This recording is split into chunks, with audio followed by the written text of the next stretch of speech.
வணக்கம் குழந்தைகளே, இது உங்கள் அசத்தலான புதிய அறிவியல் கதைகளுடன் அவ்வி மற்றும் டாக்டர் சந்தனனின் பயணத்தை பார்ப்பதற்கான நேரம். மகிழ்ச்சி நிறைந்த ஒரு நாள். டாக்டர் சந்தனன் தனது சிறப்பு ரோபோ நண்பர் ஆவியுடன் விண்வெளி பயணத்திற்கு தயாராக இருக்கிறார். ஆவியின் மூலமாக டாக்டர் சந்தனன் புதிய கிரகத்தில் வாழ்க்கையை ஆய்வு செய்ய விரும்புகிறார். அவர்கள் விண்வெளிக்கு தயாராகும் நேரம் இது.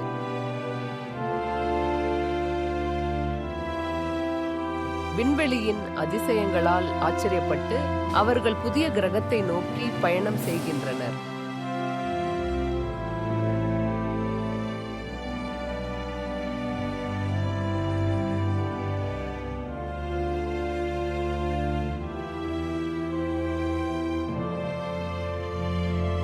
அந்த கிரகம் எளிதில் கண்ணை புதுத்தும் விதமாக கசிந்த ஒளியுடன் இருக்கிறது.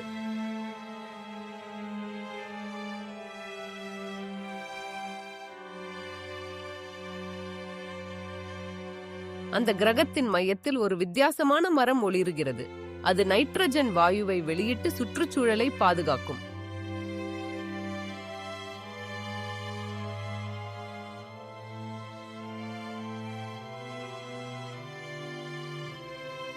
இந்த மரம் கிரகத்தின் முக்கிய மூலமாக மாறியது.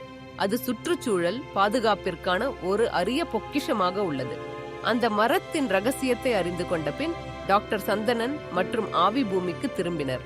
இயற்கையை பாதுகாக்கும் அறிவியல் ரீதியான முயற்சிகள் எப்போதும் முக்கியமானவை. நம்மை சுற்றியுள்ள கிரகங்களை ஆராய்வோம்.